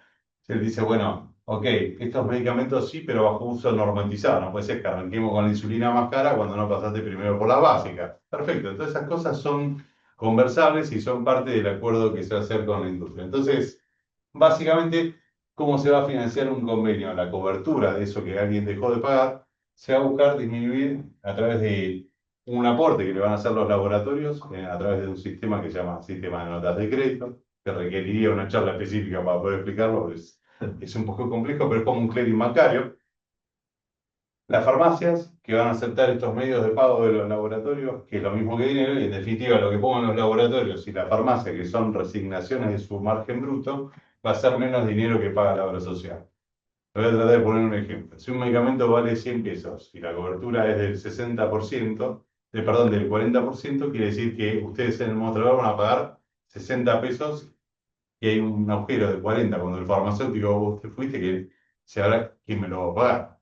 Entonces, como esa obra social había hecho un acuerdo con las farmacias y con la industria, dice la farmacia, no, yo te voy a resignar una parte de mi margen bruto de 10 puntos. Del precio de venta público, vamos a resignar 10 puntos. Quiere decir que en vez de pedirte ya los 40 pesos, te voy a pedir 30, porque 10 ya los resigno de motu propio, en ese acuerdo. Y los laboratorios, supongan así para hacer la cuenta fácil, que le ofrecieron a la obra social que se van a hacer cargo de otros 10 puntos. Quiere decir que la obra social, al final del día, ahorita la venta, he hecho un montón de procesos, que ahora les voy a contar un poco más en detalle, va a cancelar su deuda de 40 con un cheque de 20. No sé si se explica ahí el ejemplo. Eso es el objetivo de un convenio de medicamentos y cómo se va a financiar y por qué en un punto es beneficioso para la obra social, porque esto se traduce en una libertad prescriptiva, si querés acotar, pues no es que puede prescribir cualquier cosa. La obra social puede decir, yo curo estas moléculas y no curo el Ozempic, por ejemplo, cosa que es normal, digamos. O lo curo solamente en pacientes que se inscribieron en un padrón, tienen más de tal masa de índice de IMC, etcétera. Entonces sí, y en otros casos no. Por ejemplo, yo tengo la obra social de Luis Pasteur. Tengo un plan caro de Luis Pasteur. Y a mí no me lo cubre. O sea que me dijo, anda a hacer el trámite para que te cubra los Ozempic y cerrá la boca, me dijeron. Y no me lo cubrieron, no de cómpratelo. Y es una obra social vinculada a la industria farmacéutica. Claro, para decir los criterios son objetivos, digamos. Pero si los criterios son objetivos, si se dan las pautas que se negocian al inicio con una obra social, se audita la compra, no la compra, se audita la forma de dispensa para que no haya abusos y demás, la industria está dispuesta a aportar, la farmacia también y la obra social va a pagar, en definitiva. Siempre la obra social pone plata, no le sale cero. Obviamente, en ese ejemplo que yo les di, que es mucho más beneficioso la realidad actual para una obra social, ese ejemplo que yo les di que es ficticio, la obra social ha disminuido sustancialmente el problema de la financiación de los medicamentos ambulatorios. ¿Cuál es el problema que hoy tienen las obras sociales? Los planes de cobertura, de mayor cobertura, vamos a llamarlos planes del 70 o del 100%. Cuando ustedes dicen, la obra social cubre el 100%, la deuda esa que originalmente habíamos hablado que era de 40 pesos pasa a ser de 100, menos 20 pesos que le estamos dando, tiene que pagar 80. Ese pago de los planes de mayor cobertura hoy en el cheque de salida del medicamento ambulatorio es más de la mitad de la aplicación del cheque, ¿no? En la seguridad social. ¿Por qué se da? Por varios motivos. Porque hay mayores patologías a cubrir o criterios más benevolentes para la cobertura, porque hay muchas cuestiones sociales y patologías las reconocen seguridad social y también beneficios de tipo social, no necesariamente son pacientes que no lo tienen indicado en esa cobertura para su calidad de paciente, pero no lo puede pagar y es una razón social. En definitiva, algo parecido a lo que pasaba en el PAMI, ¿no? Entonces, y las provincias tienen un problema grave también con esto. Y eh, esto fue llevando a que cada vez hay más medicamentos que tienen una cobertura al 100%. Si ustedes hacían esta cuenta hace muchos años atrás, la cobertura promedio entre los del 100, el 70, el 40% en obra social le daba más o menos que la cobertura estaba en el 55% más o menos de promedio. Hoy esa cuota tiende a crecer enormemente. Cuanto más crece, más paga la obra social, en definitiva. Por más que busquen estos acuerdos, se han ido redefiniendo en el tiempo y tienen acuerdos que colaboran más específicamente con la diabetes, para poner un ejemplo y seguir con un ejemplo típico de estos, la cuenta no la va a compensar nunca, digamos, el aporte de un convenio con el gasto si cada vez hay que regalar más medicamentos, en definitiva, para el financiador. Regalarlos o cubrirlos, vamos a ponerlo de alguna manera. No, la diabetes los necesita, digamos. En otras cuestiones son sociales y en algunas provincias muchas veces son políticos. Como bien en las épocas de elecciones quieren regalar medicamentos a todo el mundo. Esa es un poco la finalidad de un convenio y cómo se arregla. Dale, Sergio. No, lo importante ahí es definir bien las reglas de negocio. Obvio. Esa es la clave. Entonces, ¿qué se hace hoy en un convenio? Hay de todos los tipos de convenios que ustedes se pueden imaginar. Son todos parecidos, pero son todos distintos. Te lo digo yo que soy el que lo firma de una de las partes. ¿Y qué complejidad tiene? Depende de la capacidad del financiador y del compromiso que tenga ese financiador con el gasto. No hay convenio posible con control si el financiador no está comprometido con controlar el consumo de medicamentos en forma racional. O sea, si dice a todo el mundo, no vamos a cubrir los ENPI, pero después son dos autorizaciones especiales de los ENPI, no hay manera de cubrirlo, digamos. Pongo los ENPI porque lo pusimos como ejemplo antes. No, entonces, ¿qué quiere decir? Si realmente lo tenemos que cubrir a todo el mundo, hagamos una regla objetiva y el que cumple la regla se lo damos. Si tenemos que autorizar todos los OSEMPI, que dijimos que no, viene a un trámite especial, tienen más laburo administrativo. Control que dice que no hay que dárselo y después viene uno atrás y se lo firma. No, esto pasa en un montón de casos. Entonces, para poder llegar a esto, este gráfico trata de mostrarles cómo se empieza a complejizar, ¿no? En el circuito, toda la dinámica que implica el convenio de lo que no se pagó en el mostrador y que alguien lo va a tener que pagar. Pero básicamente, esto lo pasa rápido, son descriptivos, total, lo van a tener después. Las mandatarias, como Preservar o Farmaling, ponen mucha tecnología en medio de todo esto. Y ahí en realidad hoy no es solamente una mandataria, o sea que alguien le dijo así esto por cuenta mía. En realidad eso no alcanza. Nosotros hacemos un montón de implementación tecnológica y somos un integrador tecnológico con la seguridad social en muchos casos, cuando se quieren dejar ayudar, obviamente.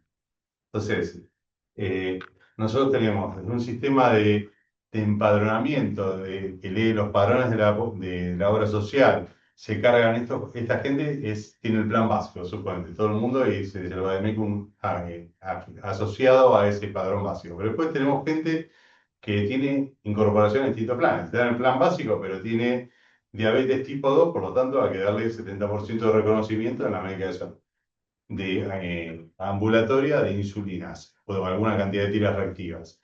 ¿Cuántas? ¿En qué ciclos?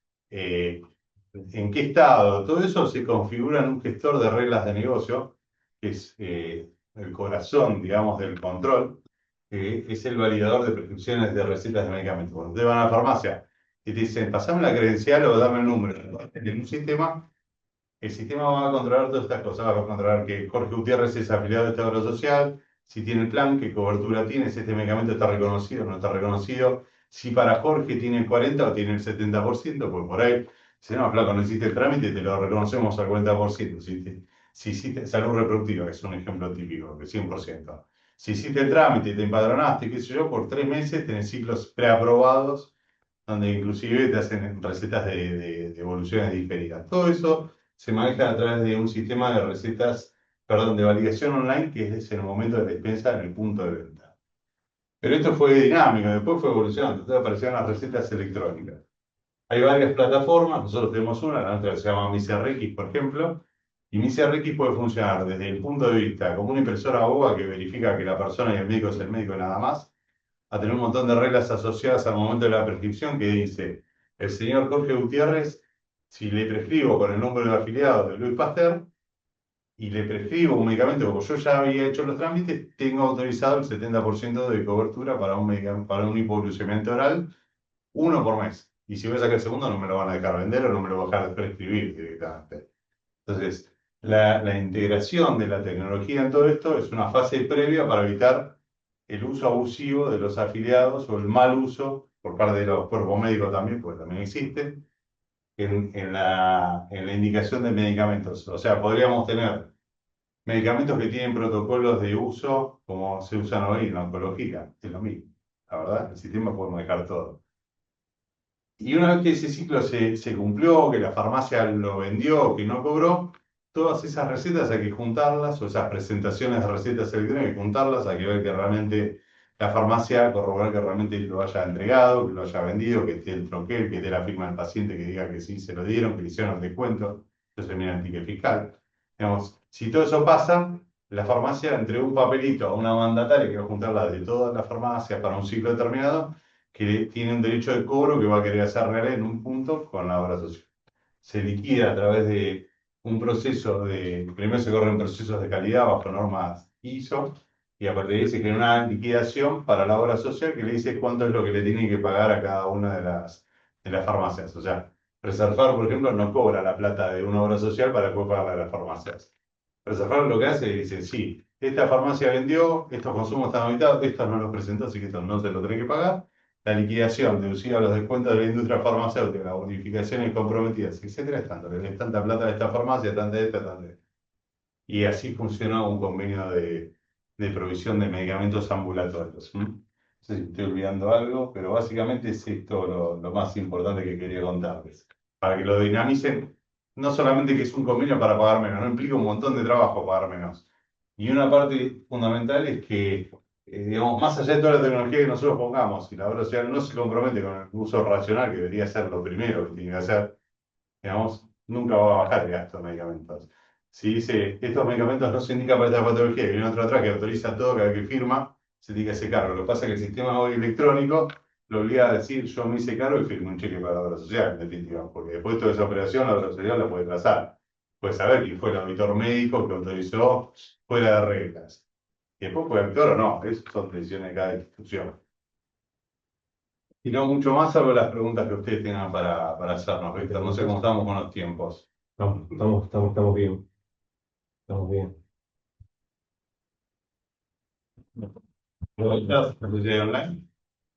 Solo una pregunta. Sale. La, la segmentación de la cadena, Sí. ¿sí? ¿Trajo beneficios económicos? Digo, creo que una parte sí, ¿Para quién? para la zona social. La segmentación de cadena, decir que hay laboratorio, distribuidora, Yo droguería, digo que, farmacia. digamos, que cada uno se fue dedicando a lo que mejor sabía. Sí. Entonces digo, esa mejor eficiencia se tradujo en el precio final que paga la social. Difícil de contestártela con estos datos. Tenés que ver un caso puntual. Primero, esa cadena lo que permite o garantiza es que en todo el país, tanto en la que acá, porque abastecer Capital Federal es fácil. Pero cuando vos querés que los mismos medicamentos lleguen a todo el país en un país tan grande, es bastante más difícil. Digamos, entonces, esa cadena que vos ves tan fragmentada y que parece tan grande y es grande, permite que tengas un precio uniforme y que los medicamentos estén garantizados en todo el país, que no es un tema menor, digamos.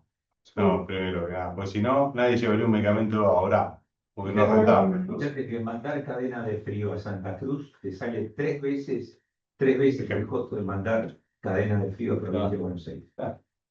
En realidad, a ver, Imagínate en los medicamentos estos masivos, digamos, es un tema también con la masividad. Lo que dice Sergio es mucha gente que usa insulinas, pero es poca en función de la cantidad de gente que consume un medicamento durante un mes. ¿Está bien? Entonces, la eficiencia, primero, está, digamos, precio uniforme, garantía de suministro de los medicamentos más comunes y que rotan en toda la población, está garantizada.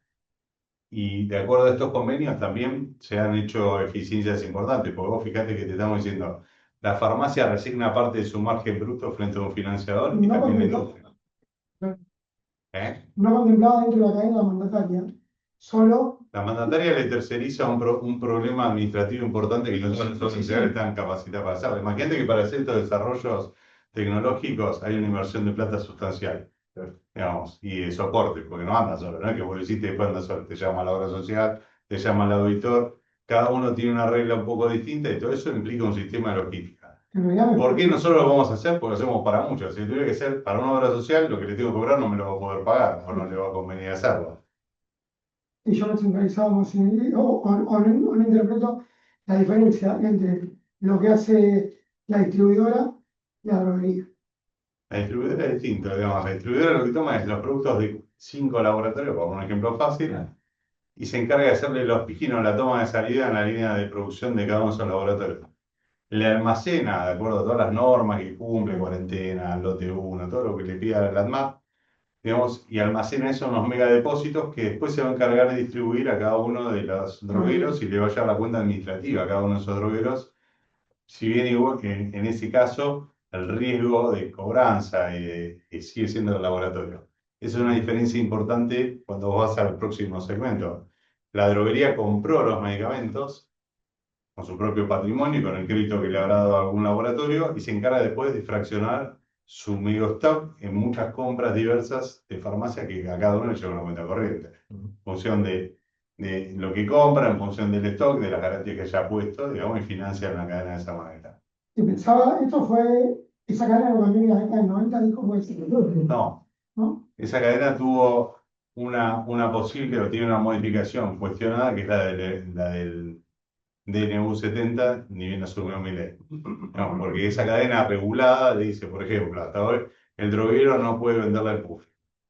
El decreto 70 dice que el droguero puede venderle al público, por ejemplo. Es un ejemplo, digamos, hay muchos más casos que ¿no? Por eso está cuestionado y está judicializado también, no es que solamente lo decimos. No, en primera instancia fueron concedidas las medidas que hicieron las asociaciones de farmacia. Creo que lo más importante de esa intervención es todo lo que te facilita el tener cargada la regla de negocio para la validación y qué puede retirar, qué no puede retirar, qué cantidad puede retirar, Que sí, de acuerdo a un vademecum que vos le arregles.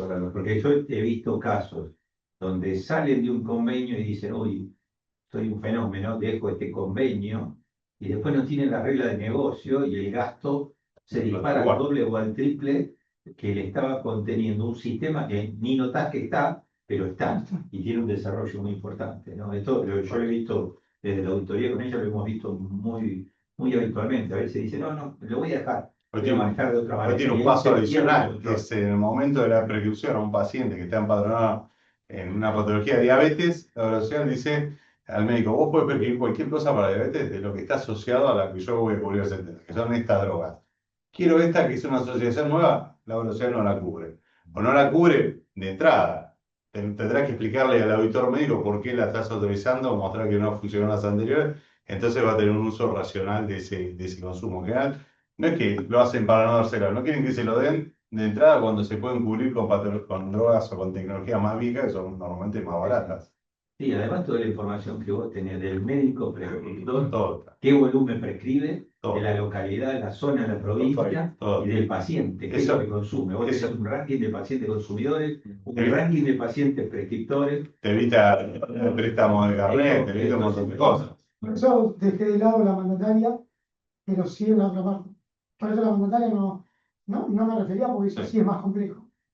Ese servicio lo brinda la mandataria, el ranking de médicos prescriptores, el Sí, ranking. entonces sale del sistema tecnológico que está atrás. Igual va absorbiendo información de forma constante. Tal cual. Formas Después muy está en la buenas. obra social, si lo quiere usar o no lo usa. Hay algunos obras sociales que no hay el piloto y otras que lo usan y lo usan mucho y muy bien. Es decir, la obra social dispone de toda esa información y te sirve muchísimo en la gestión para eliminar desvíos, Tal cual. porque queda muy evidenciado.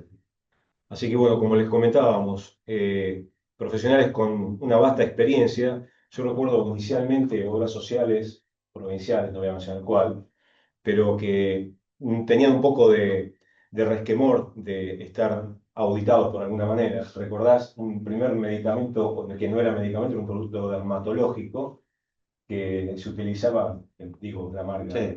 bueno, Dermagloss. Dermagloss, exactamente. Hay una obra social de una provincia que cubría más Dermagloss, pero un cliente del laboratorio. Increíble. Claro, entonces evidentemente todo eso Era es un un gasto abuso, totalmente claramente. un abuso. Eso hace que el que mide, o sea, lo que se mide se hace y lo que se premia se repite. Evidentemente esto apunta a lo que... Aunque no lo crean, los laboratorios les encantaría venderle todos los medicamentos posibles, obviamente a todo el mundo. Si lo paga un financiador y el paciente no paga, mientras que el financiador le paga, está contenta. Pero la verdad es que en el fondo nuestras instrucciones son distintas. No hay que matar a la gallina, hay que ayudarlo a que no lo maten. Claro. Porque si no, después no le va a pagar a la farmacia no le va a pagar a la droguería no le va a pagar al laboratorio. ¿Sí? La cuenta llega. Entonces, el sistema está basado en que todos asuman parte de la responsabilidad del control de la prestación.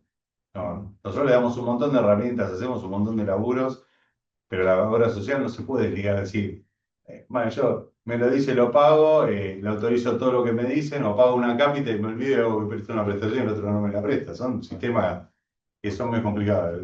El sistema prestacional controlado por una obra social, en la práctica a mí me demuestra que es el más eficiente, pero requiere un nivel de compromiso y de técnicos idóneos de la seguridad social que estén comprometidos. O sea, no pueden mirar para el costado y darse cuenta que la cosa no pasa. Si no, no hay control. Jorge, Sergio, Gracias, Servino, Víctor, por la muchísimas invitación. gracias a Gracias, todos. Luis. Los esperamos la próxima clase, el jueves que viene, que se va a presentar Santa María, Juan Manuel Santa María, que es gerente general de Farmalink. O sea que vamos a tener la visión de los principales actores. Así que bueno, sin más, nuevamente agradecerles la presencia y Gracias, Víctor. haber Gracias. compartido los conocimientos que son tan importantes para este curso. Así que bueno, sin más, les recordamos que el jueves los esperamos. Muchas gracias y muy buenas tardes.